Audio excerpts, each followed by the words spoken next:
Vamos descomplicar a Convenção Coletiva do Mato Grosso do Sul? Eu sou a Monique, assessora jurídica do SINDA-MS, e hoje eu vou explicar para vocês, cláusula por cláusula, da Convenção Coletiva de Campo Grande. Empresário, é importante que você não só conheça, mas utilize a Convenção Coletiva para que você dê um direcionamento e tenha uma gestão mais leve na sua empresa.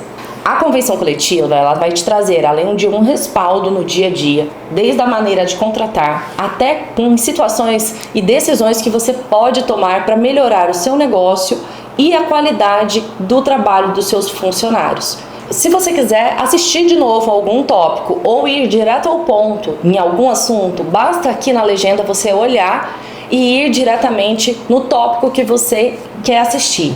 Além disso, assista esse vídeo até o final, não esqueça de compartilhar e siga o nosso canal. Caso tenha dúvidas, envie para o jurídico@sindams.org.br. Agora a gente vai precisar saber quanto tempo essa convenção coletiva ela se aplica na sua empresa. Ela tem a vigência de 1º de fevereiro de 2026 a 31 de janeiro de 2028. Essa é a vigência da sua convenção coletiva, conforme você vê na cláusula que a gente tem na tela.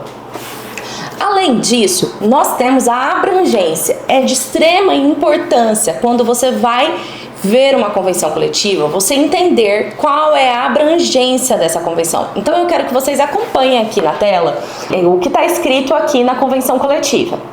A presente convenção coletiva de trabalho abrangerá a categoria dos empregados em hotéis, à parte hotéis, flats, motéis, pensões, pousadas, hospedarias, drive-ins, restaurantes, cantinas, churrascarias, pizzarias, pastelarias, rotisserias, também choperias, sobarias, sorveterias, boates, buffets, e aí aqui é onde você vê a sua cidade. Até esse momento, o que eu falei? Quais são os estabelecimentos que se enquadram nesta convenção coletiva?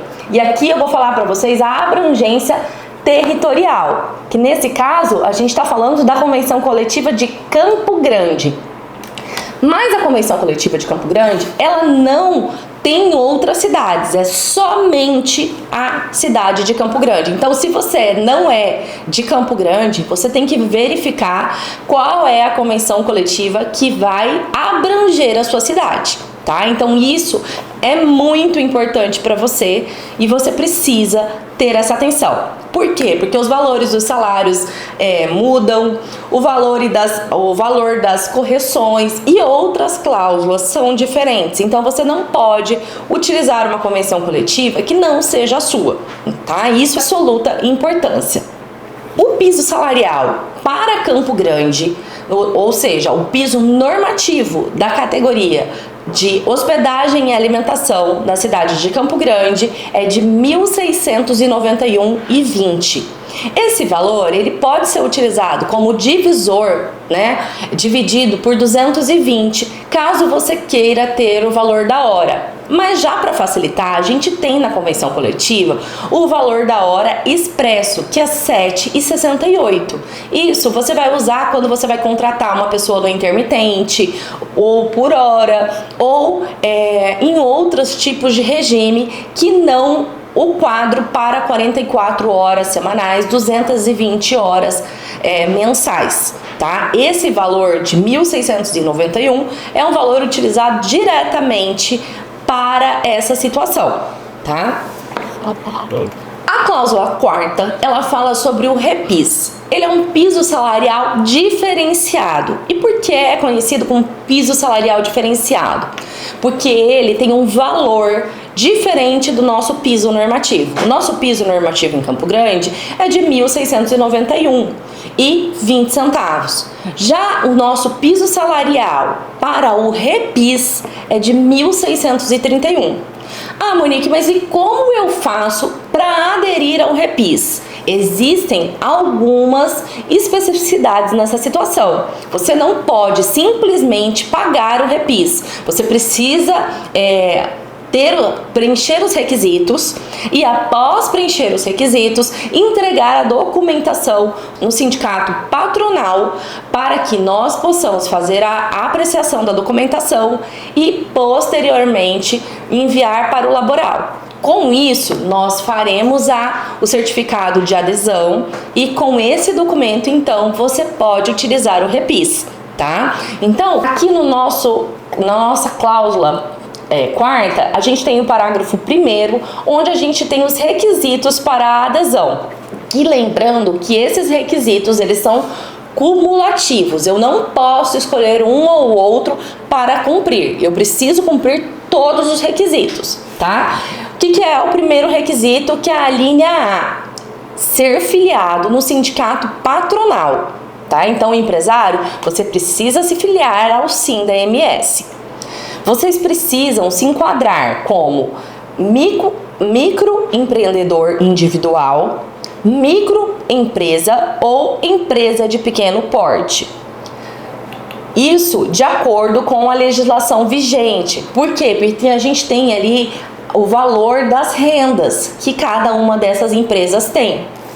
Além disso, a gente precisa estar em dia com todas as obrigações da convenção coletiva. Você não pode infringir o que está na convenção coletiva. Por exemplo, eu pagar um valor de hora extra menor do que está intitulado. Isso seria uma infração. Além disso, eu preciso comprovar que eu estou com quitação dos encargos e contribuições a respeito do benefício social familiar, da contribuição assistencial laboral, da contribuição assistencial patronal e da contribuição associativa patronal. Além de tudo isso, eu preciso apresentar o requerimento formal, ou seja, esses documentos todos, e dentro deles eu preciso ter um requerimento falando que a minha empresa quer aderir ao REPIS. No parágrafo 2º, a gente tem aqui descrito todos os enquadramentos, então fica muito fácil de você entender qual é o tipo da sua empresa e se você se enquadra ou não nas empresas que podem aderir ao REPIS. Na linha A, a gente tem o microempreendedor individual e a gente tem o valor que é até R$81 mil. A micro e pequena empresa, que está na linha B, a gente tem que ter uma renda anual da sua empresa até 360 mil. E a empresa de pequeno porte, a gente tem uma renda entre 360 até 4.800 milhões. A atualização desses valores, ela pode acontecer pela Receita Federal. Então, na medida que isso acontecer, você também verifica esses valores diretamente na Receita Federal, porque durante o tempo de vigência pode acontecer alguma alteração nessas rendas. Já no parágrafo 4º, a gente tem delimitado a questão do direito ao piso salarial diferenciado, falando que as empresas podem aplicar esse piso, né, a partir da data do protocolo, tá, junto ao sindicato patronal, desde que seja observado todos os requisitos da cláusula anterior. Caso seja indeferido o seu pedido, nessa situação, você deve fazer o pagamento das diferenças de cada um desses salários para os seus funcionários.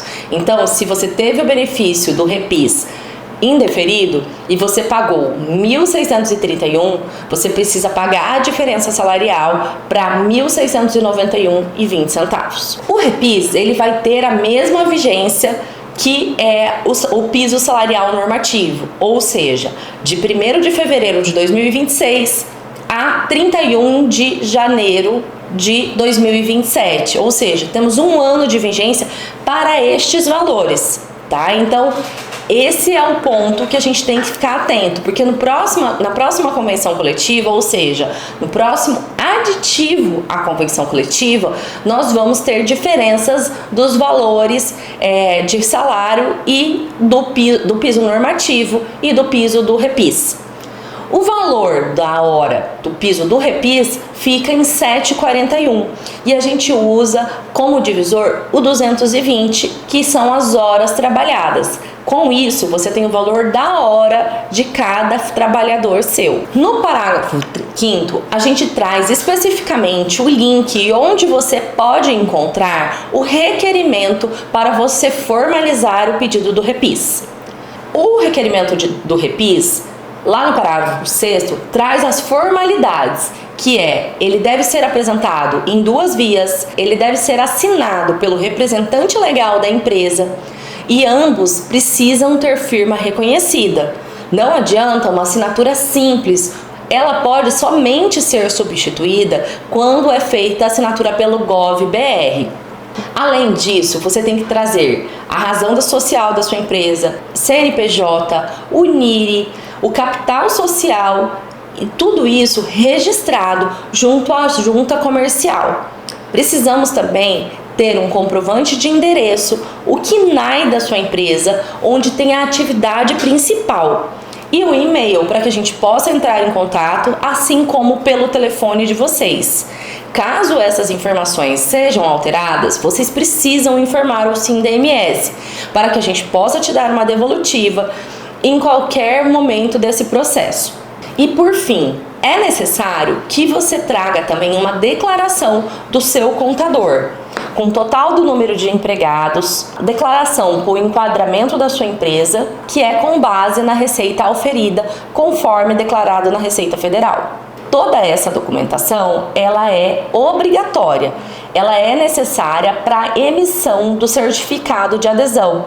Esse que está lá no parágrafo 8º da cláusula, ele pode ser emitido com até 30 dias úteis. Isso porque é feito todo o processo que nós já comentamos. Se eventualmente houver alguma pendência, conforme está no parágrafo 9º, você tem 10 dias corridos para sanar essa pendência. Ou seja, você tem 10 dias para trazer o documento que faltou ou que faltou alguma informação. Isso tudo vai ser informado para você pelo seu e-mail. Após cumpridas todas essas exigências, você terá, após 15 dias úteis, o seu certificado em mãos. A gente tem o parágrafo 11º, que a gente deixa claro que não existe equiparação salarial. Isso porque, caso você comece a aplicar o piso salarial diferenciado hoje com as pessoas que você contratou ou que estão dentro do piso normativo em 2025, você pode utilizar o valor de 1.631, porque você não vai estar fazendo nenhuma diminuição salarial. A diminuição salarial não pode ocorrer em hipótese nenhuma.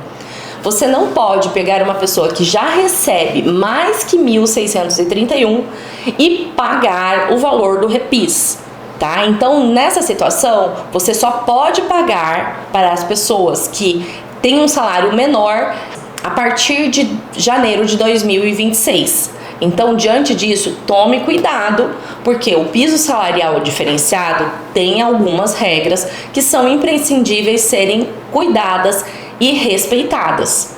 Se você tiver um funcionário, ainda que ele esteja na mesma função, e você aplicar para um Repis e para outro que já estava na empresa não ser aplicado Repis, isso não garante equiparação salarial. Ou seja, o funcionário novo não pode reclamar judicialmente essa diferença de salário entre uma pessoa e outra, ainda que estejam no mesmo cargo. Caso você deixe de cumprir algum requisito ou você deixe de cumprir as normas da convenção coletiva, você pode ser desenquadrado na adesão do piso salarial diferenciado, ou seja, no Repis. Então, tome cuidado.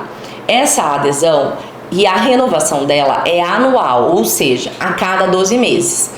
Então, todas essas informações você precisa estar atento para que você não seja desenquadrado e para que você não tenha um passivo trabalhista dentro da sua empresa. Agora nós vamos para a cláusula 5ª, correção salarial. Ela tem a vigência diferenciada das demais cláusulas, porque ela tem a validade de 1º de fevereiro de 2026 até 31 de janeiro de 2027. ela deve ser aplicada para todas as pessoas que recebem um piso salarial superior ao piso normativo, ou seja, mais do que R$ 1.691,20. Nessas situações, quem tem um salário superior ao piso deve ter um reajuste sobre 5,1%, ou seja, esse valor é aplicado sobre o valor do salário desse seu funcionário. Na cláusula sexta, nós já temos aqui delimitado qual vai ser a próxima correção salarial e quais são as cláusulas que terão as correções.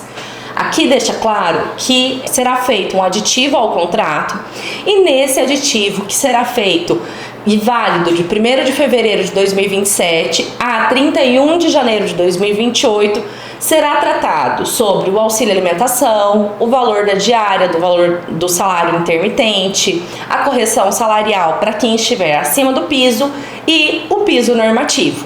Na cláusula sétima, nós falamos sobre o fornecimento de recibos e também da folha de ponto. Nessa cláusula, nada mais é para deixar você, empresário, atento à necessidade de entregar uma cópia para o seu funcionário, ainda que seja em PDF ou enviado simplesmente em uma imagem para o seu funcionário no WhatsApp. Mas isso deve ter comprovação que você está concedendo esse documento para ele. Isso já é uma lei, mas muitas vezes os empresários acabam esquecendo. Então nós trouxemos esse lembrete para que você não esqueça. A cláusula oitava fala sobre os descontos salariais. Os descontos salariais, eles são permitidos por lei e também por essa convenção coletiva, mas deve ser atentado o que se pode descontar. E além disso, eu trago um conselho para você, empresário. Sempre pegue a autorização por escrito para que você documente isso para a sua empresa em uma situação de um passivo trabalhista. Na cláusula nona, temos o fornecimento de refeição pelo empregador. E eu quero que vocês se atentem. Aqui a gente colocou coparticipação do empregado. O nome dessa cláusula foi alterada. Isso para simplesmente facilitar na hora de você colocar no holerite, quando você fornecer a alimentação, o desconto como coparticipação de refeição. Então vamos atentar ao que está na cláusula. O empregador que fornecer a alimentação ao empregado poderá descontar o percentual de 3,5% do valor do salário normativo, ou seja, é sobre o valor de R$ 1.691,20. Você não pode descontar sobre, por exemplo, se esse salário do seu funcionário for superior ao valor normativo, você deve se atentar que esse desconto é 3,5% sobre os R$ 1.691. Então, é claro, aqui nós trouxemos para vocês, no parágrafo 1º dessa cláusula, a possibilidade de você optar por fazer esse desconto ou não, tá? Então, isso porque nos tribunais tinha muitas vezes julgados que falava que se não tinha essa possibilidade expressa na convenção coletiva, esse valor não poderia deixar de ser descontado. Isso porque poderia ser considerado um valor que estava integrando ao salário, ou seja, seria uma parte do salário.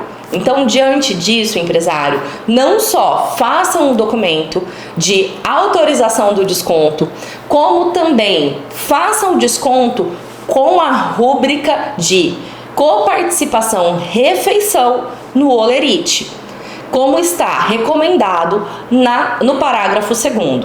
Na cláusula 10ª, nós temos a questão do risco do negócio. Essa cláusula fala que uma vez cumprida as normas que são emanadas, que são entregues, são trazidas pela empresa, que deverão sempre ser por escrito e de conhecimento de todos, as empresas não poderão descontar dos seus empregados as importâncias correspondentes a cheques devolvidos sem a devida provisão de fundos. Ou seja, se o empregado fez todo o procedimento que está nas normas da empresa, ele não pode ter descontado caso venha pegar um cheque sem fundos. A cláusula 11ª, ela fala sobre a maior remuneração. A maior remuneração, ela deve ser utilizada para a base de cálculo de férias, 13º, rescisão contratual, ou seja, as verbas rescisórias, e ela será correspondente à média mensal de todas as verbas variáveis e fixas correspondentes aos últimos 12 meses. Então, o empresário vai utilizar todas as médias dos últimos 12 meses para fazer o cálculo dessas verbas que o seu empregado vai receber, considerando sempre o mês completo, aquele que for mais do que 14 dias. Então, se nós tivermos até 14 dias, tá tudo bem. No entanto, se for menos de 14 dias, nós não utilizamos ele para a média. Na cláusula 12ª, nós temos uma cláusula importantíssima para o nosso setor, mas que você, empresário, precisa estar atento, que fala sobre cláusula de quebra de caixa. A quebra de caixa, ela não é obrigatória para o nosso setor. No entanto, se você fizer a opção de descontar do seu empregado qualquer valor que faltou no caixa, aí sim é obrigatório que você faça o pagamento de 10%, ou você pode pagar até mais do que 10%. Não existe uma proibição, você pode pagar 15%, você pode pagar 13%, 20%, como você preferir.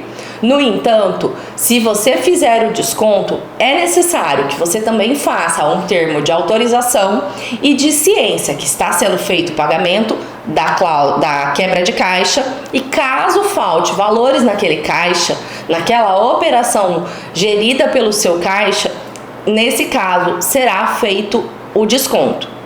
Mas essa cláusula não acaba por aqui.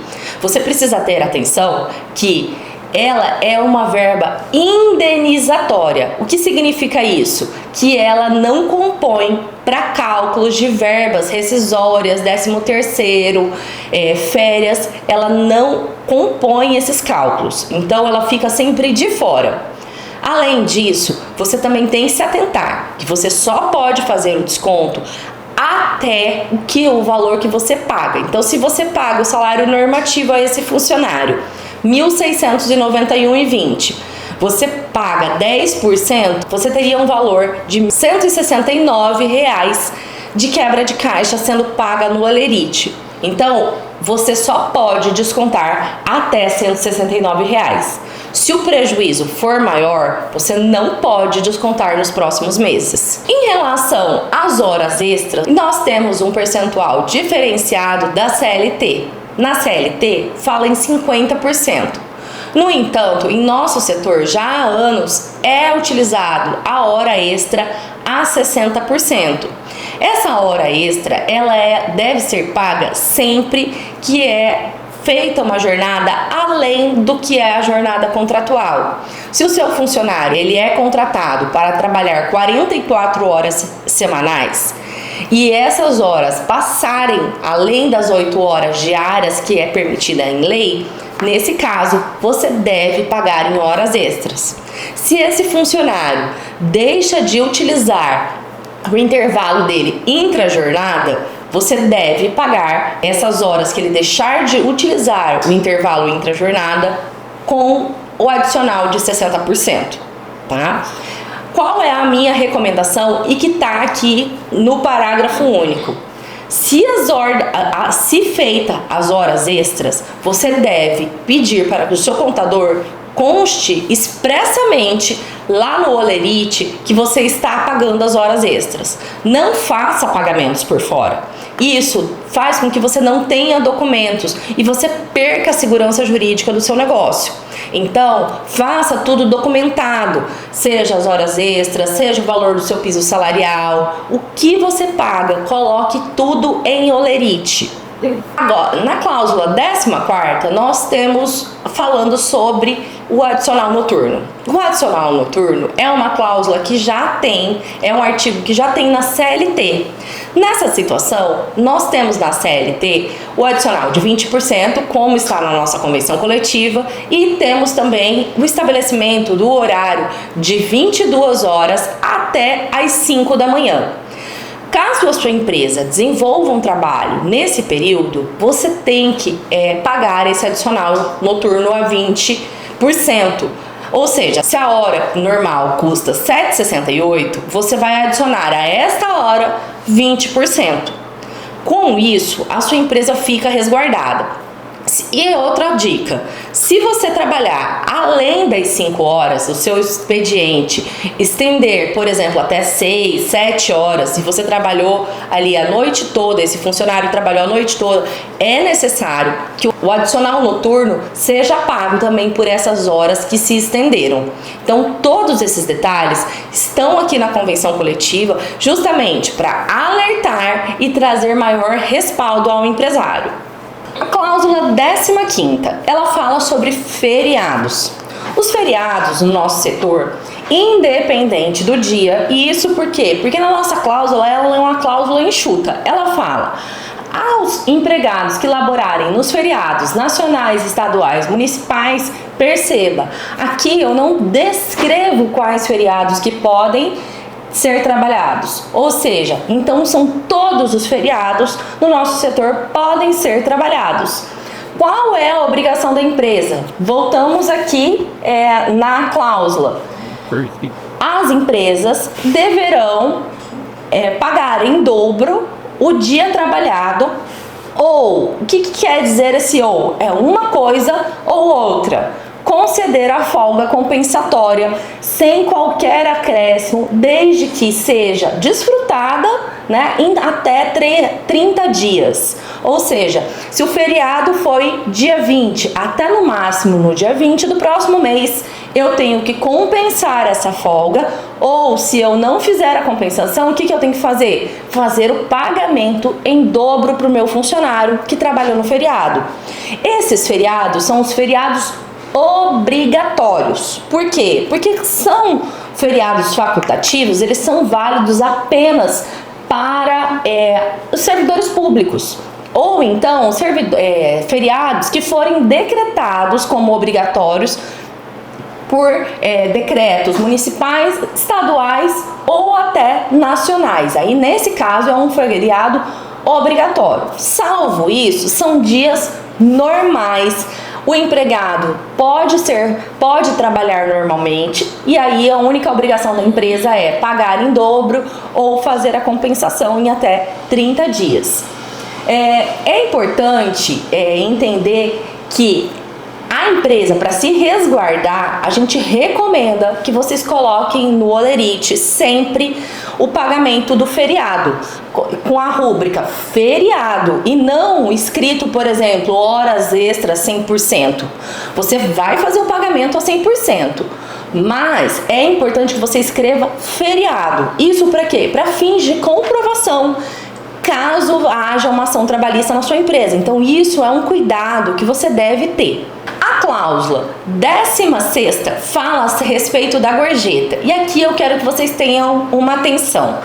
Antes, a gente tinha uma cláusula muito maior, com muitos artigos, e agora nós temos uma cláusula mais enxuta, que deixa claro que a única obrigatoriedade do empresário, caso ele decida cobrar a gorjeta na empresa, no caso dos seus clientes, ele faça necessariamente um acordo coletivo, tá? Então, o sindicato laboral vai até a empresa, faz uma assembleia, isso tem que ser agendado previamente, mandado o termo do acordo que a empresa pensa em fazer, e então o sindicato laboral vai analisar, vai dar uma devolutiva e vai ser agendada a assembleia para que então os funcionários falem se eles estão de acordo com aquele termo do acordo ou não, se eles estão de acordo com os termos, né, colocados no acordo, ou eles não estão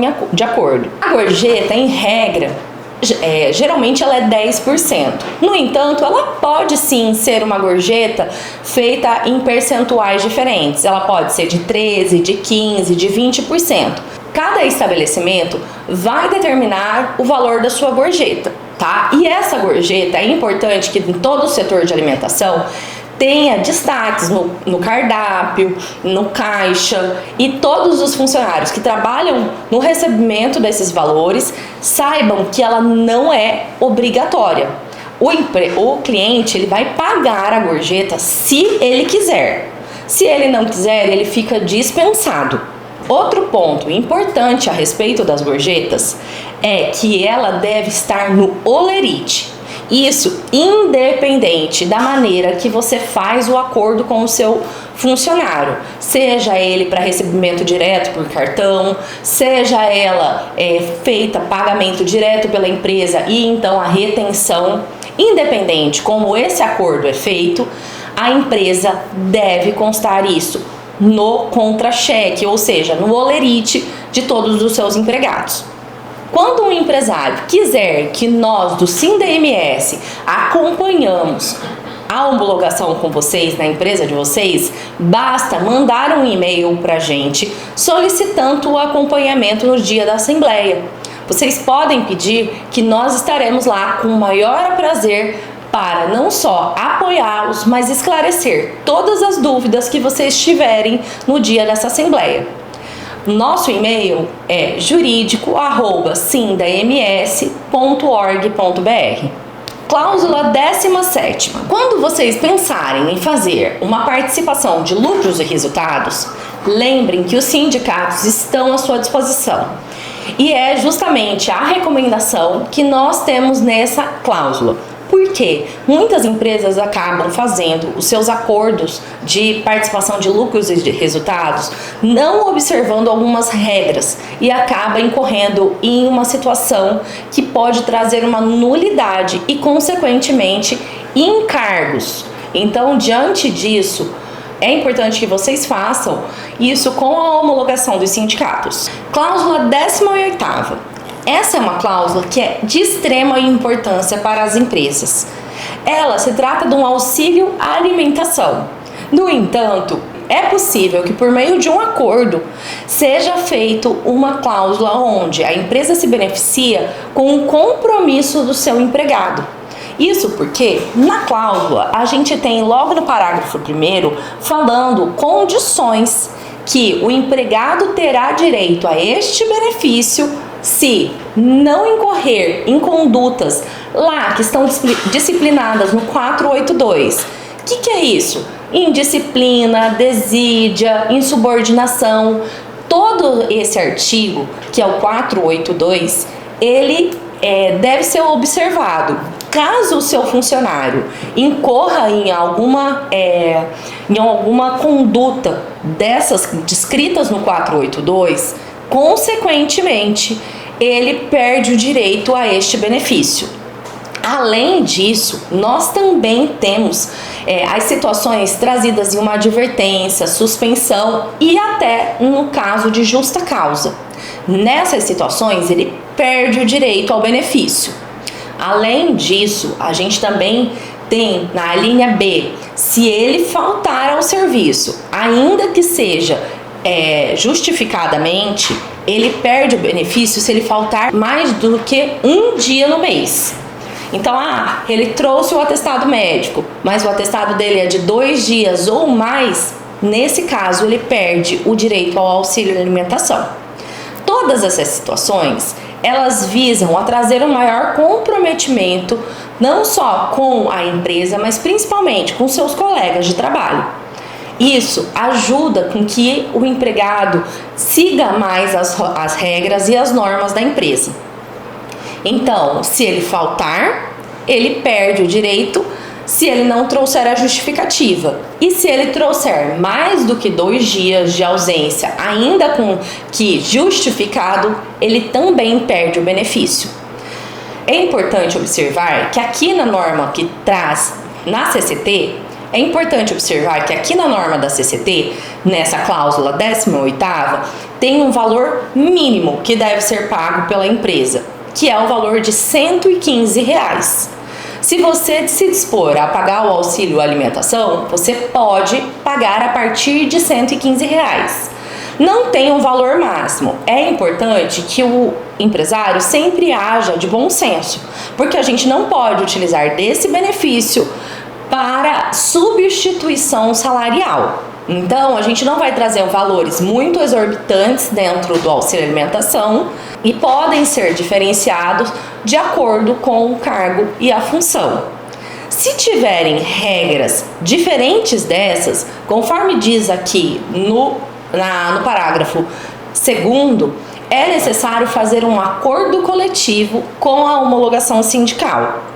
Além disso, no parágrafo 3º, que é um parágrafo importantíssimo, que é a cerejinha do bolo dessa cláusula, ele deixa claro que esse benefício tem caráter indenizatório. Sendo assim, ele não compõe as verbas para cálculos de verbas rescisórias, 13º e também férias. No parágrafo 4º, fica claro, se o funcionário descumprir as normas, ele perde o benefício. Além disso, deixa claro no parágrafo 5º a necessidade e obrigação da empresa constar no holerite, no contra-cheque do empregado, o nome do benefício, o valor que está sendo pago com a rúbrica auxílio alimentação. Não pode ser outro nome. É necessário que seja auxílio alimentação. Então tome cuidado com isso.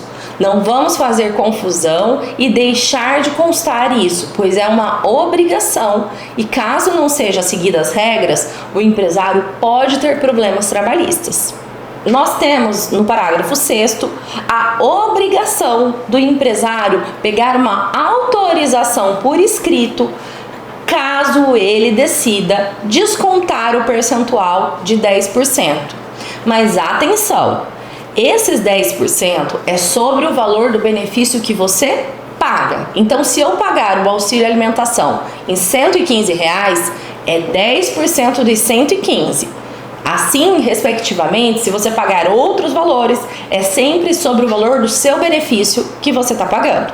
Com essas informações, você pode sim beneficiar os seus funcionários, trazer uma melhor remuneração e, consequentemente, trazer mais gente para o seu time. Na cláusula 19ª, nós temos falando sobre o Vale Transporte. Ela vem complementar a nossa cláusula 20ª. Isso porque é uma obrigação do empresário fazer o pagamento do Vale Transporte. E ele pode fazer o desconto dos 6%. Isso, se o empregado não utiliza o transporte público e o empresário quiser, por quê? Quiser, porque não é uma obrigação, diferente do que é o Vale Transporte. O auxílio deslocamento é uma possibilidade que o empresário tem para ajudar o seu empregado. Então, ele pode fazer o pagamento do auxílio deslocamento, que está na cláusula 20ª. Nesse caso, ele vai pagar o auxílio deslocamento num valor, por exemplo, de R$ 200, R$ 300, e isso pode ser descontado proporcionalmente caso esse empregado deixe de ir ao trabalho. Isso, inclusive, nos dias que ele estiver de atestado médico. O auxílio deslocamento, ele é exclusivo para o deslocamento casa-trabalho, trabalho-casa. Sendo assim, se o empregado não trabalha, ele não tem esse direito do benefício. É importante lembrar que o valor que é pago tem que constar também no holerite, e ele deve constar no holerite como auxílio deslocamento. Eu sempre vou indicar que vocês façam a formalização. Então, no parágrafo 1º, tem que a concessão dependerá de acordo individual escrito, ou seja, você, empresário, e o seu empregado podem fazer um acordo por escrito, onde ele vai dizer que ele abre mão do Vale Transporte e então passa a receber então o auxílio deslocamento. Um ponto que é muito importante. Para que você faça o desconto de 6% em cima do valor do benefício que você vai conceder de auxílio deslocamento do seu funcionário, você precisa fornecer pelo menos, ou seja, no mínimo, o valor que é correspondente ao vale transporte. Então, se todos os vales transportes que você deveria pagar ao seu funcionário der R$300, por exemplo, esse valor, se você pagar em dinheiro para o seu empregado no Olerite, juntamente com o pagamento, esse valor você pode descontar os 6%. Caso você não pague todo o valor do vale transporte, nessa situação você não pode descontar os 6%. Essa é a regra que está expressa no parágrafo 2º da nossa cláusula 20ª. No parágrafo 3º, nós temos justamente a situação de que se trata de uma verba indenizatória. Então, da mesma maneira que o auxílio alimentação, ele não integra a remuneração do seu empregado para fins de algumas verbas e reflexos. Cláusula 21ª, auxílio educação. Essa é uma cláusula pensada justamente naquele empresário que quer investir em seus funcionários, que quer pagar cursos profissionalizantes para aperfeiçoamento, para a educação. Isso tudo para que o empregado possa cada vez mais ter uma qualificação melhor no seu dia a dia de trabalho. Isso são como bolsas de estudos, cursos, treinamentos, e isso também inclui, caso seja necessário, passagens, estadias, livros e outros materiais que sejam necessários para esse aperfeiçoamento. E tudo isso não será considerado como salário. É importante que você formalize isso através de um acordo, deixando claro o que é o curso que vai ser pago, como vai ser pago, qual é o tempo de duração.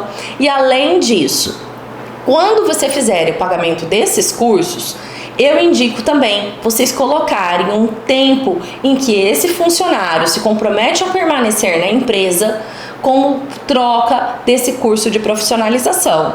Isso é uma maneira da empresa não só reter talentos, mas melhorar a qualificação dos seus empregados. Então, na cláusula 21ª, nós temos essa garantia para o empresário. Cláusula 22ª fala sobre o benefício social familiar. E você já implantou isso na sua empresa? Você já utiliza o benefício social familiar? Ele tem várias vantagens. Você tem direitos não só para a empresa, como para o empregado. Aqui eu vou trazer na tela para vocês justamente os benefícios que são trazidos pela empresa ao pagar o benefício social para os seus empregados. Ou seja, se o funcionário tiver um filho, seja funcionário ou funcionária, eles têm direito a um valor de R$750 de benefício, uma parcela nesse valor. Caso o seu funcionário venha casar, ou seja, adquirir um matrimônio, né? Nessa situação ele vai ter R$473 como um benefício concedido pelo benefício social familiar. Outro benefício que é concedido é o benefício alimentar por afastamento. Esse já são 3 parcelas de R$440. Isso é pago para o empregado, né, quando ele ficar afastado por auxílio doença ou uma questão de acidente e vai ser encaminhado para a sua residência.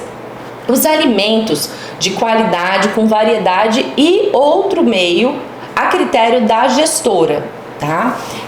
Além disso, também existe o benefício capacitação, que é pago aos familiares caso esse funcionário venha a falecer. O benefício de manutenção de renda familiar são 6 parcelas de R$924. Ele é pago em caso de incapacidade permanente ou falecimento do trabalhador. Esse valor é justamente para amparar a família.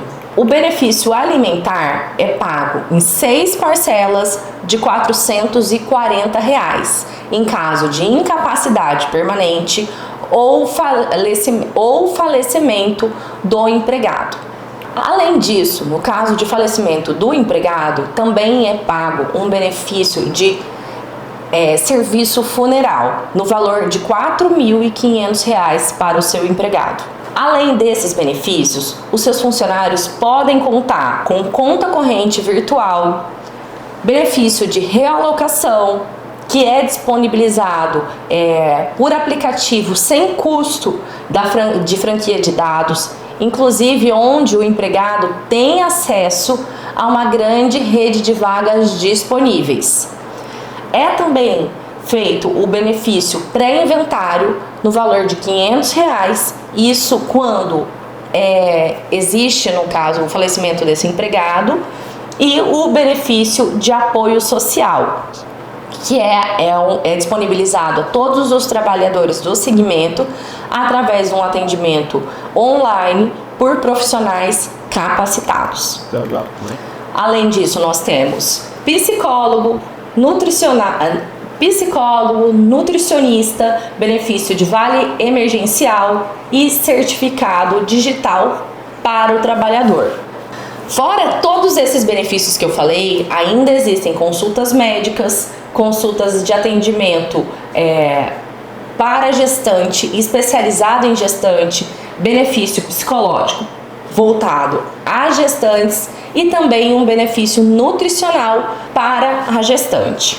Para finalizar, esse ano a grande novidade da nossa convenção coletiva é o benefício de economia para a energia, que é disponibilizado aos trabalhadores do segmento com a redução das despesas de energias elétricas que tenham as suas faturas acima de R$ 200. Isso por meio de empresas credenciadas e de distribuição de energia solar. Tudo isso é sempre necessário que o empregado abaixe o aplicativo do benefício social para que eles consigam acessar e enviar a documentação. Além de todos esses benefícios também se estendem para os cônjuges e filhos, assim como o benefício de auxílio funeral. Para as empresas, o benefício social também traz o reembolso de rescisão em caso de incapacidade permanente e em caso de falecimento desse trabalhador. Também é trazido o benefício de medicina e segurança do trabalho, que tem vários laudos técnicos que as empresas precisam, justamente como PGR, LTCAT e outros laudos técnicos que são exigidos pelo Ministério do Trabalho. Temos benefícios como benefício Conecta, benefício de mural de empregos, benefício de folha virtual de pagamento, compra direta, que é para auxiliar vocês com fornecedores, descontos que são muito significativos e que vão fazer a diferença para sua empresa. Benefícios como triagem de atestados. Caso você desconfie de algum atestado que foi entregue, você pode mandar pelo aplicativo do benefício social, que vai ser feita a triagem e verificar a autenticidade daquele documento. Se não bastasse todos esses benefícios que eu já falei, o benefício social também custeia o certificado digital da sua empresa. Ele disponibiliza o certificado digital para a sua empresa sem nenhum custo para vocês.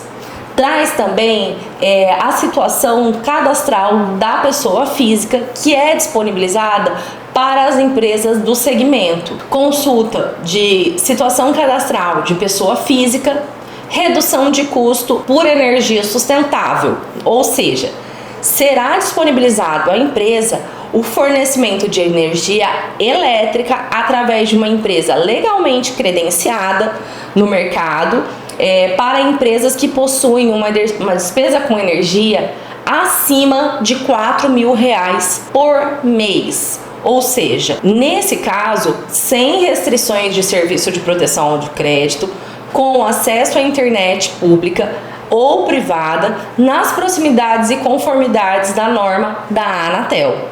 Tudo isso impacta diretamente em economias e despesas que você deixa de ter. Ou seja, o benefício social, ele não é só um benefício social para os seus empregados, ele traz um auxílio direto às empresas. Além de tudo isso que eu já falei, antes que eu me esqueça, eu devo alertar. O benefício social também te dá o direito de fazer exames admissionais, demissionais e periódicos gratuitamente. É isso mesmo. Esses exames cotidianos que vocês fazem todos os dias ou muito rotineiramente na sua empresa, eles são gratuitos pelo benefício social. E tudo isso pelo valor de R$ 36,77 por cada funcionário. Ou seja, com tantos benefícios que vocês têm, esse valor acaba se pagando de maneira muito fácil. Então, não só aproveitem, mas desfrutem do benefício social. Caso você queira ver de maneira comparativa, nós temos ainda na convenção coletiva uma tabela comparativa dos custos que nós temos se contratarmos as empresas diretamente ou utilizando o benefício social. Então, aqui, por exemplo, numa medicina de segurança do trabalho, os custos estimados por mês é no mínimo de R$ 34 e R$ 37, sendo que no benefício social você tem uma diversidade de benefícios, isso apenas por R$ 36,67. Então, eu convido você a não só analisar, mas como utilizar o benefício social. Para tudo isso, você deve acessar o site do benefício social, onde você vai cadastrar não só a sua empresa, mas os seus funcionários, para que eles possam acessar os seus benefícios e assim a empresa também consiga acessar todos os benefícios que tem a seu dispor. Cláusula 23ª, anotação da carteira de trabalho, conhecida também como CTPS. A carteira de trabalho é uma obrigação de ser anotada, ou seja, colocado todas as informações sobre o vínculo trabalhista. É algo que o empresário não deve e não pode deixar de fazer. Nessas situações, ele tem 5 dias pela CLT para fazer a anotação. No entanto, hoje os sistemas do e-social não permitem fazer a anotação retroativa ou posterior com data retroativa. Então, tomem cuidado com essa informação. Ainda que você tenha pela CLT essa possibilidade, o que a gente tem no sistema do e-social é diferente. Então, a minha indicação, não permita que um empregado comece a trabalhar sem ter o registro formalizado. Contrato de experiência, cláusula 24ª. O contrato de experiência, ele pode, em regra, ser até 90 dias. Nessa situação, na CLT, fala que pode ter uma única prorrogação. No entanto, como nós não temos nenhuma proibição para que essa norma de prorrogações seja alterada, você pode fazer um contrato de experiência com as prorrogações diferenciadas, podendo ser divididas em 2 ou até 3 períodos. A única observação: nenhum desses períodos podem ser inferiores a 15 dias. No parágrafo único desta mesma cláusula, existe a vedação de celebração do contrato de experiência caso esse funcionário seja readmitido com menos de 6 meses. Cláusula 25ª. Quitação anual. Essa é uma ferramenta muito importante para os empresários. Serve para garantir a regularidade e a tranquilidade da documentação. As empresas que tiverem um termo de quitação ou que quiserem um termo de quitação devem entrar em contato com o SINDA-MS pelo e-mail do jurídico. Nessa situação, vocês devem mandar toda a documentação que vocês têm do empregado, desde o momento do início do contrato até aquele dia que a gente vai fazer o termo de quitação. Nessa situação entra todos os olerites, todas as folhas de ponto, acordos, toda a documentação e principalmente os comprovantes de pagamento. Eles serão válidos para comprovar aquele período que vamos atestar no termo de quitação. No entanto, esse termo de quitação, caso tenha algum pagamento errado ou deixado de fazer, ele não vai cobrir essas situações. Então, você precisa se atentar para fazer sempre tudo certinho e ter tudo documentado, para que então esses documentos sejam dispensáveis por meio do termo de quitação. Cláusula 26ª. Aqui a gente fala sobre as homologações de rescisão E também assistências. Elas são necessárias quando o empregado tem algum tipo de estabilidade, seja porque ele é membro de uma CIPA, ou ele é um dirigente sindical, ou ele sofreu um acidente de trabalho, ou nos casos onde as mulheres estão gestantes. Todos ou estão no período de estabilidade por conta de uma gestação. Todos esses casos é necessário fazer uma homologação caso esses empregados peçam demissão. Se essa for a vontade do empregado, deve ser feita a homologação com a presença do sindicato laboral, assim como a assistência para o pedido de demissão. Isso garante a tranquilidade jurídica. E para isso tudo, vocês devem mandar todos esses documentos que estão descritos na cláusula para o e-mail contato@citoremes.com.br ou solicitar presencialmente ou ainda por telefone, no telefone 33314780. Esse agendamento deve ser feito de maneira prévia, antes de você ir ou da data do pagamento dessas verbas rescisórias. Então, não deixe para o último dia. Solicite assim que for manifestado pelo funcionário que tem essa estabilidade o pedido de demissão. É importante que vocês encaminhem a CTPS, digital ou física, livro de registro, aviso prévio assinado pelo empregador, exame demissional, termo de rescisão, ele precisa estar em 5 vias, comprovante de depósito das verbas rescisórias, você pode deixar para fazer no dia, se for o caso e tiver dentro do prazo. Se já tiver passado da data limite, você deve fazer o pagamento, não espere para fazer a rescisão depois. O requerimento do seguro-desemprego, carta de preposição, caso o empresário não vá e vá outra pessoa o representando. Extrato do FGTS para comprovação de que houve os recolhimentos do FGTS. O demonstrativo de médias de horas extras, bônus ou comissões. E no caso, por exemplo, gorjetas também, se esse empregado tem direito. Acordos coletivos, deve ser levado a cópia se tiver algum acordo. Para finalizar, deve ser respeitado até o 5º dia útil após o termo de contrato, isso para Campo Grande. Então, tomem cuidado, porque essa cláusula tem bastante detalhe.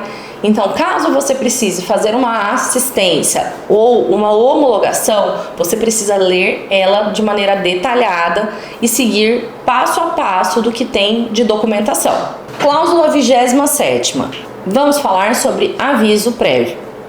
O empregado que for demitido no curso do aviso prévio e obtiver outro emprego, ou seja, ele foi demitido e está trabalhando, nessa situação, se ele conseguir um outro emprego, a empresa, se ele provar por escrito através de uma declaração do novo empregador, ele fica dispensado de cumprir o restante do aviso prévio.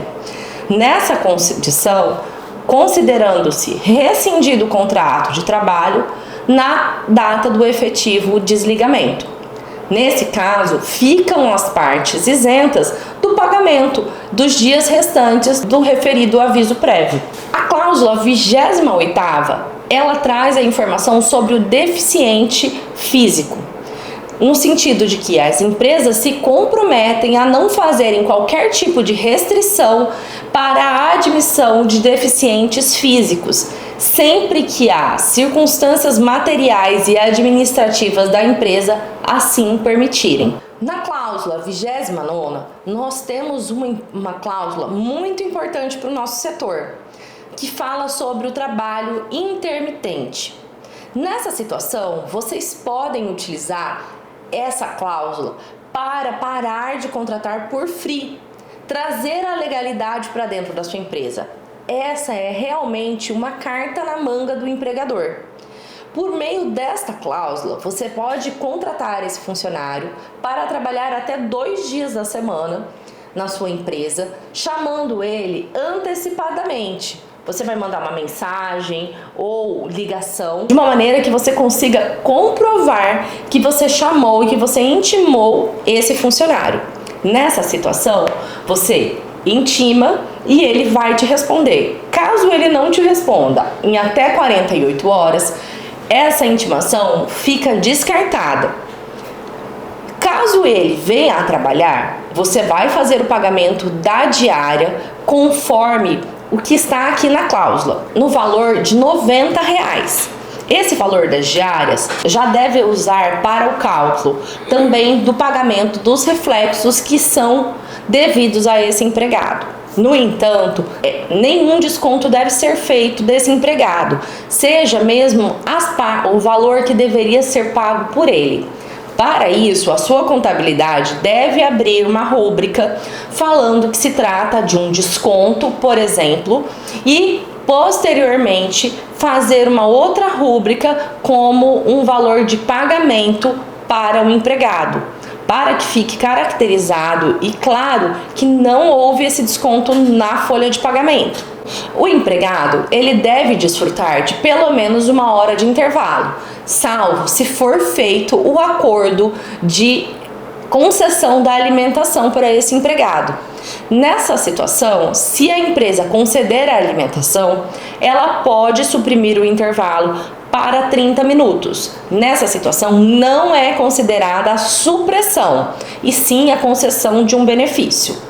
Além disso, se for necessário, a empresa pode fazer um intervalo entre a jornada, ou seja, para descanso de alimentação, de até 6 horas. Com o trabalho intermitente, diante de todos esses regramentos, você pode e deve regularizar a sua empresa, evitar a contratação de freelancers, ou seja, de diárias. Com esse trabalho intermitente, o seu empregado fica assegurado, tem direito aos benefícios do INSS, de FGTS e caso seja feita a rescisão, os pagamentos são feitos todos de maneira proporcional pela empresa. Então, não há motivos para a contratação de maneira ilegal que só trazem riscos e passivos trabalhistas para sua empresa. A cláusula 30ª, ela traz para a gente a redação sobre a jornada por tempo parcial. Essa jornada, ela traz a possibilidade do empregador contratar o empregado por apenas 4 dias e com valor de salário proporcional ao trabalhado. Sendo assim, a gente tem a possibilidade de contratos até 30 horas semanais. Nessa situação, o empregado não terá automaticamente o direito aos benefícios que o empregador concede aos seus demais empregados. Se o empresário quiser, ele concede os demais benefícios, mas, como eu disse, não é automático. Diante disso, é importante que o empregado não deixe de fazer um contrato de trabalho bem elaborado, com todas as condições e principalmente deixando claro os benefícios que esse funcionário vai ter. Isso para que não exista uma equiparação salarial e principalmente deve-se atentar ao valor das horas trabalhadas, para que você faça o cálculo de todos os direitos do seu empregado da maneira correta. A cláusula 31ª fala sobre a estabilidade da gestante. Essa é aquela estabilidade provisória que dá direito à empregada a desfrutar da licença maternidade e, consequentemente, da estabilidade gestante do momento que ela descobre a gestação até 5 meses após o parto. E nesse caso, é importante lembrar: caso essa funcionária voltar da licença maternidade após os 120 dias de licença maternidade e ainda termos ali alguns dias ou 1 mês de licença ou 1 mês de estabilidade, é importante que a empresa faça a homologação desse pedido de demissão. Cláusula 32ª, salário substituto. Esse é o salário que deve ser pago enquanto perdurar uma substituição que é de caráter eventual. Nesse caso, o empregado substituto faz jus ao salário contratual do empregado que é substituído. Isso, por exemplo, quando há férias, uma licença mais estendida de um benefício como um auxílio-doença, nessas situações deve ser feito o pagamento desse valor contratual. Todavia, se não houver diferenças apenas na função, o ideal é que você faça um termo aditivo ou um acordo entre as partes para que não seja alegada o acúmulo de funções. Então, esse funcionário passa então a exercer outra função de maneira eventual. Cláusula 33ª. Provas de Enem ou vestibular.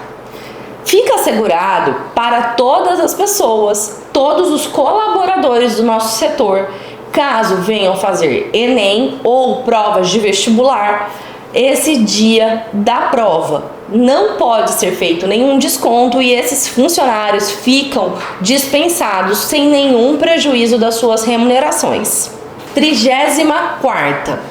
Tempo à disposição do empregador.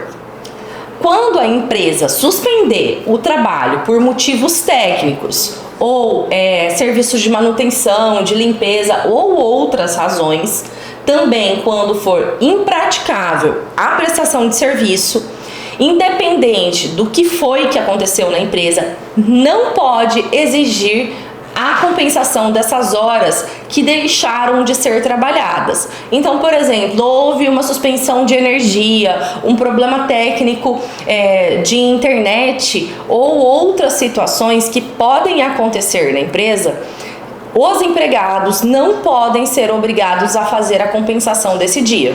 Cláusula 35ª. Ela fala sobre o banco de horas. O banco de horas é aquele que pode ser utilizado caso você faça a marcação do ponto ou de maneira digital ou ainda que seja de maneira por escrito. O ideal é que você faça isso de maneira digital, para que você tenha mais fidedignidade do que é a realidade implantada na sua empresa. Então, diante disso, vocês devem tomar o máximo cuidado, porque a compensação de horas e o banco de horas, ele pode ser cancelado caso vocês não sigam as regras que são implementadas aqui na convenção coletiva. Os empregadores, eles devem respeitar o limite de 44 horas semanais, até 220 horas mensais.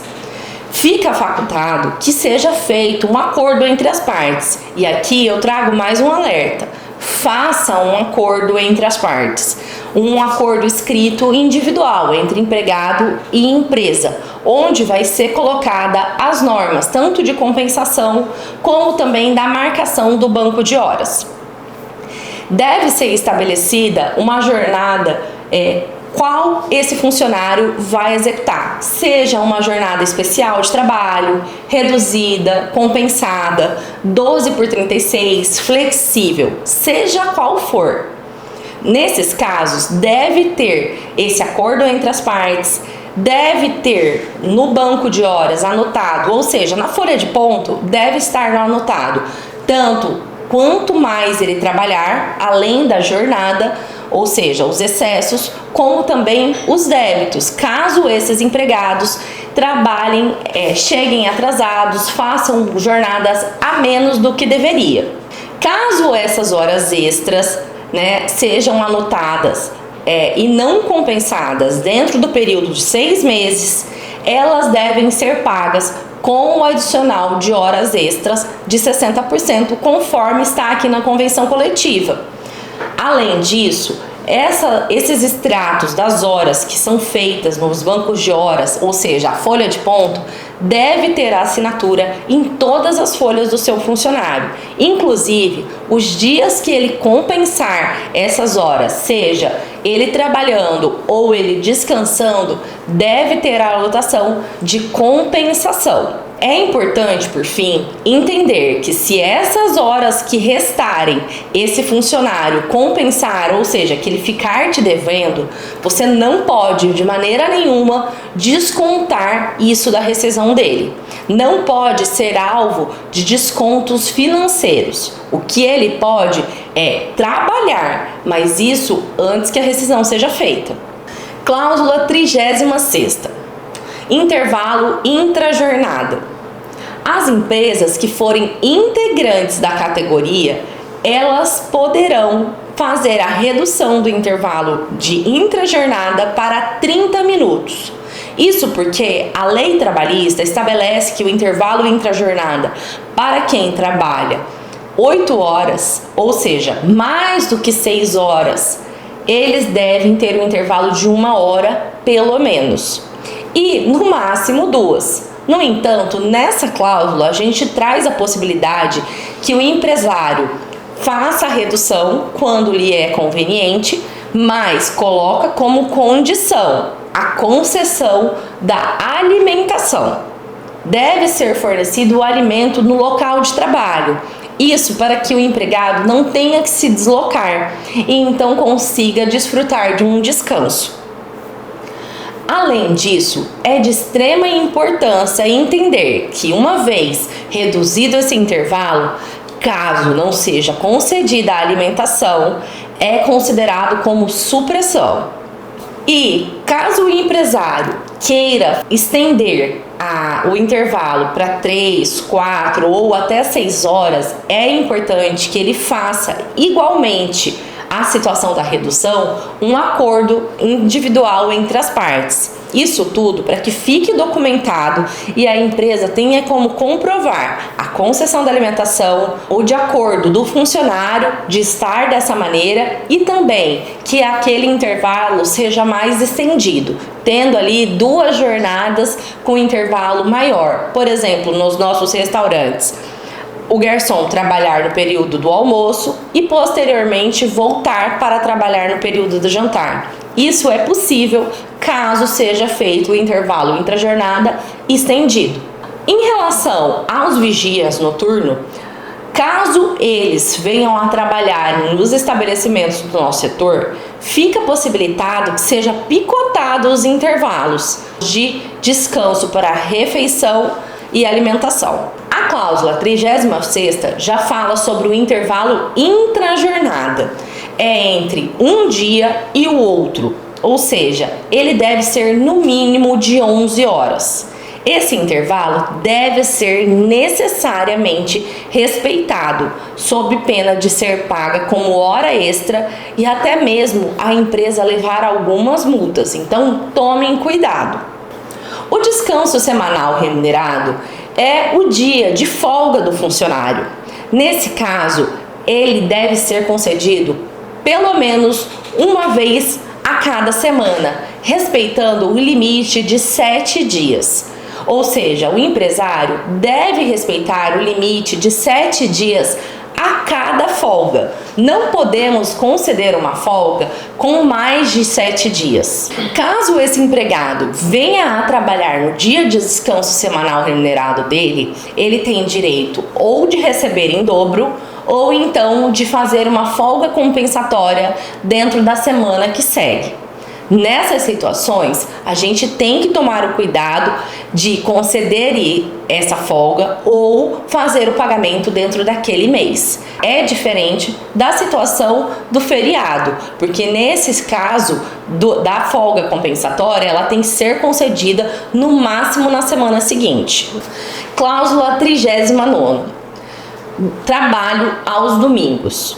O trabalho aos domingos no nosso setor, considerando a especificidade do setor, que é o trabalho em sua maioria, de que muitas vezes o trabalho aos finais de semana é muito mais intenso, é possível que o trabalho ocorra aos domingos. No entanto, é necessário que, independente do gênero do seu empregado, seja concedida pelo menos uma folga aos domingos no mês. Então, é necessário que se atente a isso e, dentro da escala de trabalho, se a sua empresa trabalha aos domingos, esse empregado tem que ter uma folga ao mês. Então, se atente a isso e, caso esse funcionário venha trabalhar no dia de folga dele, deve ser feito o pagamento em dobro ou então feita a compensação na semana que segue. Cláusula 40ª. Caso o empregado chegue atrasado, é importante que, se o empresário permitir que ele trabalhe nesse dia, não seja feito nenhum desconto. No entanto, se isso for uma situação recorrente, é importante que o empresário se arme, se proteja com advertências, para que isso não seja habitual por parte deste empregado. A cláusula 41ª fala sobre atestados médicos e justificativa. Em relação aos atestados médicos, eu quero lembrar vocês que o benefício social faz a triagem desses atestados médicos. Então, sempre que um empregado trouxer um atestado médico, vocês podem anexar ele no sistema do benefício social para que essa triagem seja feita. No entanto, é necessário que você observe de imediato se esse atestado ele está legível, sem rasuras e vinculado a um CRM. Esses CRMs, eles devem estar válidos. E, caso vocês precisem consultar, esses documentos devem ter todas as informações legíveis, não podem ter nenhuma falha. O empregado pode justificar a ausência para acompanhar um filho de até 12 anos em caso de consulta médica. Nessas situações, o empregado deve trazer o atestado de acompanhamento e, juntamente com ele, o atestado médico do filho. Esse filho deve ser declarado lá no rol de INSS, bem como ter sido entregue a certidão de nascimento à empresa. Em caso de internação de filhos menores de 12 anos, será abonada a ausência dos pais ou responsáveis legais mediante a apresentação de atestado médico, bem como junto com o laudo médico. Isso por quê? Porque é necessário comprovar que aquele pai necessariamente estava com o filho no momento daquela internação.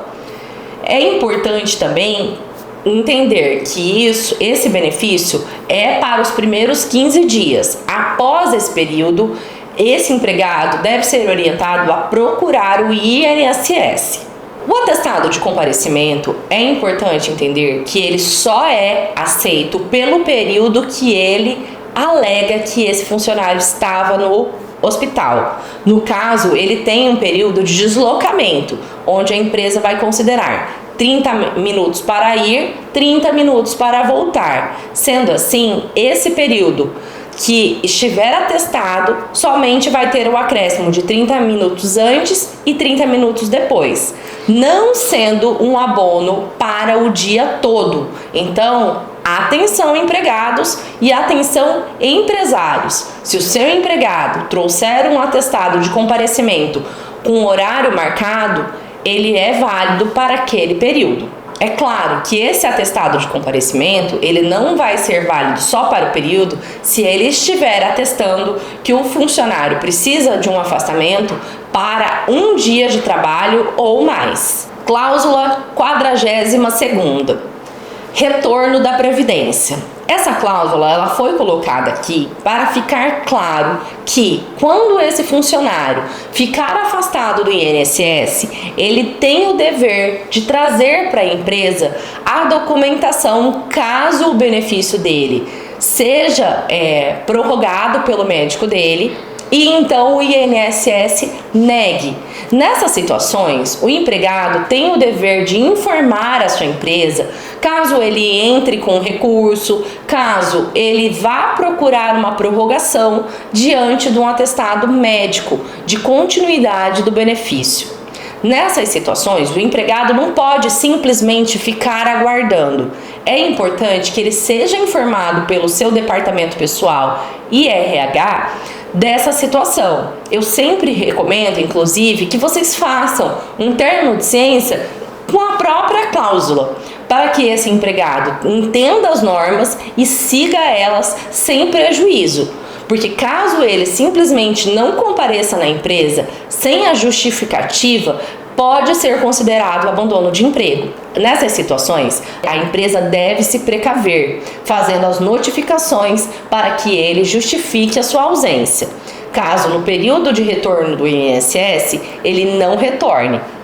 E ainda assim, Caso o empregado traga um atestado com a prorrogação da licença, nessa situação é importante que você, empresário, o conduza para o médico do trabalho, para que ele possa avaliar e então te dar um feedback a respeito de se ele está ou não apto para retornar. Ele não estando apto, é importante que ele, se o INSS negou o benefício, entre com uma ação e você não faça os descontos caso ele não possa voltar a trabalhar naquele período. 43ª, fornecimento de equipamentos de proteção. O equipamento de proteção não deve ser só fornecido pela empresa, mas deve ser vistoriado.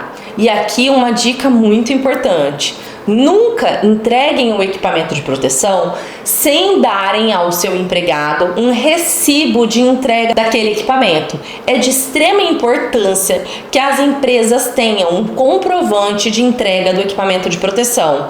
Isso porque, se em algum momento for alegada uma insalubridade, a empresa tem como comprovar que fez e cumpriu todas as obrigações que ela tinha. A empresa tem o dever do cuidado pela saúde do empregado dele. Sendo assim, esses recibos, esses documentos são essenciais para as empresas. É importante que nesse recibo você também coloque o valor daquele equipamento de proteção. Caso o empregado venha danificar, estragar ou perder esse equipamento de proteção, você pode cobrar dele esse valor se for mostrada a negligência desse empregado. Fornecimento de uniforme. Cláusula 44ª. Os empregadores que quiserem que os seus empregados utilizem o uniforme, eles devem entregar as peças do vestuário que eles entendem como um uniforme. Esses fornecimentos, assim como do equipamento de proteção, devem ocorrer de maneira gratuita. No entanto, caso esse funcionário danifique esse uniforme ou equipamento de proteção, eles podem ser responsabilizados ao pagamento desse equipamento de proteção ou uniforme conforme o termo de recebimento. Ou seja, no termo de recebimento você deve constar o valor de cada uma das peças do uniforme que foi concedida a esse empregado. Nessa situação, a sua empresa fica respaldada e não tem o risco de passivos trabalhistas. Cláusula 45ª. Entidade sindical profissional, ou seja, dos empregados, podem e têm direito de fixar comunicados e informativos em quadros oficiais da sua empresa. Caso a sua empresa tenha murais, que é o ideal ter, o sindicato, se necessário, pode utilizar um espaço para colocar as informações para os empregados. Não podendo ter qualquer tipo de informação sobre conteúdo político, ofensivo ou de qualquer tipo de discriminação. Cláusula 46ª.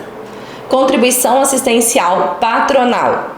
Essa contribuição, ela é para financiar justamente a convenção coletiva, todos os benefícios que o sindicato patronal traz para as empresas que são da sua base territorial. Diante disso, a contribuição assistencial, ela deve ser paga até dia 30 de junho do ano de 2026 e do ano de 2027. Nessa situação, as contribuições assistenciais patronais, elas são proporcionais à quantidade de funcionários. Caso você tenha até 7 empregados, você vai pagar 25% do salário normativo. Se você tiver de 8 a 15 funcionários, você vai pagar 45% do salário normativo. Já se você tiver de 16 a 45 funcionários, seria 65% do salário normativo. A partir de 46 funcionários até 89 é o valor de um salário normativo. Mais do que 90 funcionários, aí deve ser pago 150%, ou seja, um salário e meio do salário normativo. As guias para o recolhimento da contribuição assistencial patronal, elas devem ser por meio de depósito junto à conta do Banco Sicredi, agência 0911 conta corrente 869655 do Sindicato Patronal de Hospedagem e Alimentação do Mato Grosso do Sul. Esse depósito deve ser feito e, consequentemente, enviado o comprovante para o e-mail do financeiro@sindams.org.br.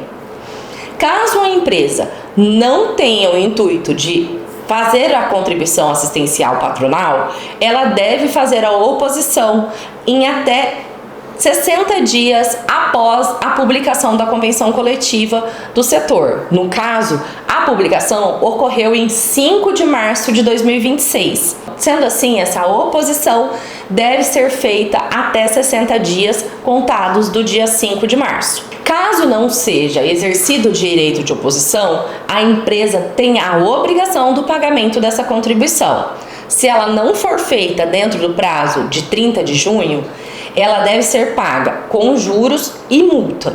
Então, deve ser observado pelo empresário e a guia é encaminhada pelo sindicato a vocês. Cláusula 47ª. Contribuição assistencial dos trabalhadores. Esse é o valor pago pelos trabalhadores ao seu sindicato de representação. Esse valor é utilizado para financiar a convenção coletiva, as negociações que são feitas pelo sindicato representando estes trabalhadores. Caso o trabalhador não queira fazer a contribuição, ele precisa seguir algumas regras que estão aqui na convenção coletiva, que é o direito de oposição. Esse direito de oposição deve ser exercido no prazo de 20 a 30 de 5 de 2026 e 20 a 30 de 5 de 2027, conforme a convenção coletiva do Sindicato de Hospedagem e Alimentação. Nesse caso, as contribuições elas devem ser pagas em julho de 2026 e julho de 2027. Tá? Então, se o empregado não quiser contribuir, ele deve, nesse prazo que eu falei para vocês, fazer a oposição. Para isso, ele deve comparecer ao sindicato, tá? Para fazer esse direito de oposição. Diante disso, caso ele não exerça esse direito de oposição, a empresa faz o recolhimento, ou seja, ela desconta diretamente na folha de pagamento desse empregado a contribuição assistencial e, consequentemente, faz o pagamento ao sindicato laboral. Esse pagamento deve ser mediante a guia, que deve ser retirada diretamente no site que vocês veem aqui direto na tela, www.citoremes.com.br. Caso a empresa não faça esse recolhimento dentro do prazo do mês de julho, ele deve fazer o pagamento com juros e multa posteriormente e pode ser cobrado pelo sindicato laboral. Cláusula 48ª. Curso no sindicato. No decorrer do curso que o sindicato promover, as empresas poderão conceder estágios aos estudantes na forma da lei. Em relação à cláusula 49ª, a gente fala sobre a competência, onde os litígios que são relativos a esse acordo, e essa convenção coletiva, bem como outras dúvidas que forem decorrentes de omissões desse termo de acordo, devem ser todos verificados junto à Justiça do Trabalho. Cláusula 50ª. Dissídio coletivo.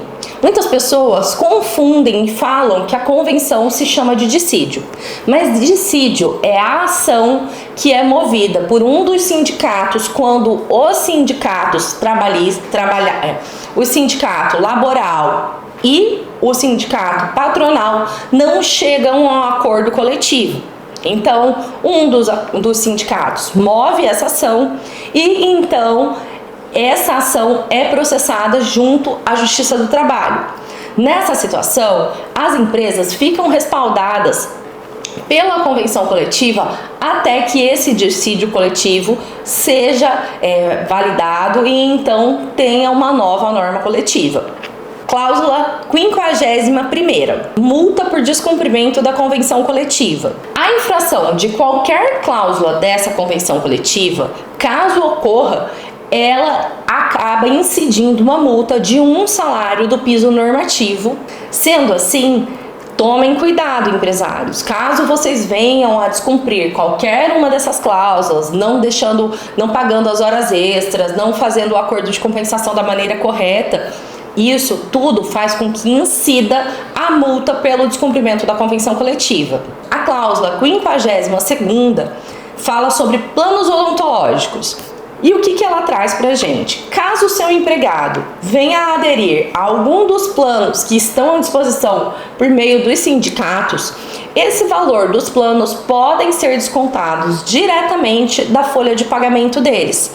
Então a empresa faz o pagamento diretamente à empresa e desconta isso no holerite do empregado. Caso esse empregado ele deixe de trabalhar na empresa, a partir do momento da rescisão, a empresa deixa de ficar obrigada aos pagamentos e o empregado, se então quiser continuar pelo plano de saúde ou odontológico, ele deve fazer os recolhimentos. Cláusula 53ª. Multa por dispensa do trabalho próximo à data base. A data base é aquela que eu falei lá no início, é o dia 1º de fevereiro. Caso esse empregador faça a opção de fazer a demissão desse empregado nos 30 dias que antecedem a data base, nessa situação ele tem o dever de pagar uma multa indenizatória no valor de 1 salário normativo para o empregado, salvo, é claro, se for decorrente de justa causa essa demissão. Aqui a gente termina toda a revisão da convenção coletiva. Nós falamos de todas as cláusulas. Cláusula a cláusula eu trouxe os exemplos e também expliquei para você sobre a convenção coletiva. Nosso objetivo é facilitar a sua gestão no dia a dia. Queremos que você saiba que nós do SINDMS estamos à sua disposição e queremos que você conte conosco para fazer com que a sua empresa cresça cada vez mais. Nós queremos facilitar o seu dia a dia. Então, conte conosco. Se você tiver alguma dúvida, mande para que eu possa responder para vocês. É no e-mail jurídico@sindms.org.br. Eu agradeço e fico à disposição de vocês.